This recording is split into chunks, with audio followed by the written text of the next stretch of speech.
I find the applause a little embarrassing.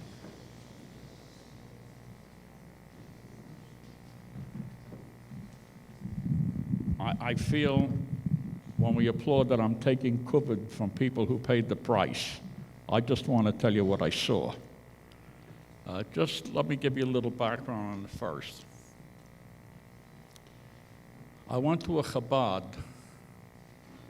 some years ago, and while I was there were young bearded men from all over the world. They didn't speak English or Yiddish, and I didn't speak Hebrew. And so it was very hard to communicate with them. But I noticed that when the conversation came around to the Holocaust, everyone, if one said the Holocaust, the other one said, oh yeah, 6 million. It was said without the connection, without that emotional connection that I have.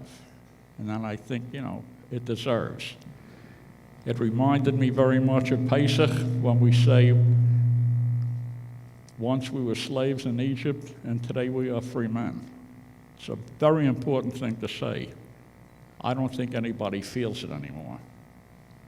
The reason I'm here is because I feel it, and I want to pass it along to you best way I can on a method of how, in the way I feel it. What I saw, that's all you're going to hear from me. I do want you to know what life was like just before I went into service. I was a baby.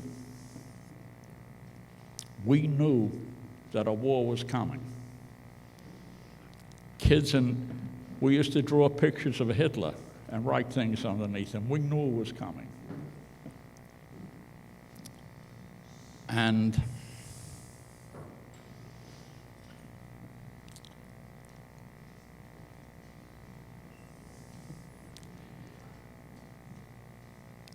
And when the war came closer, and oh, by the way, that's what I was looking for in my mind, and anti-Semitism in America ran very high when I was a kid.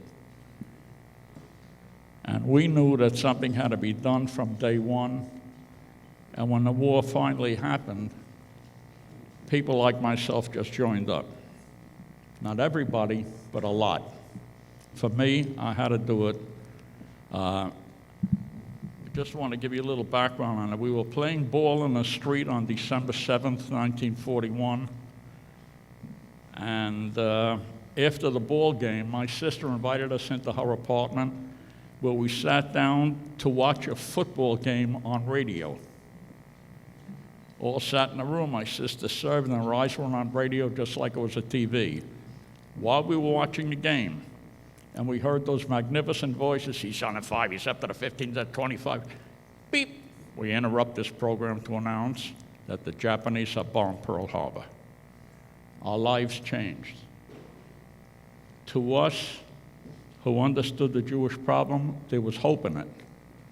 Maybe we'll be able to save our brethren. My brother joined up immediately. I had to wait, I was too young, but I wanted to for every day of my life, and finally I did. When I told my mother I was joining up, she said, "A chub ain't sure enough on fire. I got one on the fire already. Why do I need two? Let somebody else go." Told her, "Ma, come on, Mom, I'm going. Somebody got to stop this war," and as is my nature, I kidded her and teased her, but I let her know that I'm going and that she couldn't stop me. And I went, and one of the things I said to her is, "I want to bring you a present from Hitler's house." And she was furious with me, but I did it. When I got into my outfit, I came over as a replacement to an outfit that had fought very heavy and was hit very hard. One little incident that I forgot until a couple of weeks ago. In order to get to my outfit, we had to cross the Rhine River. While I was running across the Rhine, in the dark and with a rifle, another guy coming back, probably an engineer who put the bridge in, he was coming back the other way, and he stopped and he looked at me, he said, "From unser?" I said, yeah. He said, you should be careful. Imagine that. When I came into my outfit, I came in as a machine gunner.